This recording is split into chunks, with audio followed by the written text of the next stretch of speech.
চাকরি হয়ে গেছে দোস্ত। এই কি রে কি রে তোর খুশি লাগতাছে কিটা স্বপ্ন পূরণ। হ্যাঁ কি চাকরি হইছে বেটা আমার কাজ হলো এইদার কামাল ওইদিকে পাঠানো আর কি, মানে পাঁচ দেওয়ান আর কি। আচ্ছা আচ্ছা এটা ভালো তো এই চাকরি তো ভালো ভালো ভালো বুঝছিস নি? হ্যাঁ ভালো ভালো। দেখলানি সারাদিন পরিশ্রম করে আমার কোনো চাকরি হয় না, আর এর একটা চাকরি আছে গা দেখলানি কি। আচ্ছা যাক ভালো হয়েছে ভালো হয়েছে, খুশি হয়েছি খুশি হয়েছি। বাহ! কদিন ধরে দাঁত ব্রাশ করছ না? তুই কদিন ধরে দাঁত ব্রাশ করছ না? তুই তো জানোস আমার আর্থিক অবস্থা খুব ভালো না রে। আচ্ছা 17-18 দিন হয়েছে বুঝছস। 17-18 দিন ধরে ব্রাশ করছ না, এইটা লে কেমনে থাকতেছিস বেটা?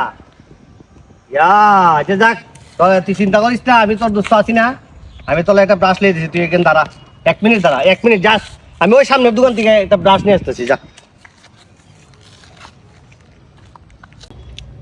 কতদিন ধরে ব্রাশ করি না রে, আজকে আজকে রে ব্রাশ করাইমু, ব্রাশ জনমের ব্রাশ, সারা জীবন লেখাপড়া আমি করি আর চাকরিও এর, আজকে রে ভালো করে ব্রাশ করাইমু। দাঁত মুখ বাইর কর।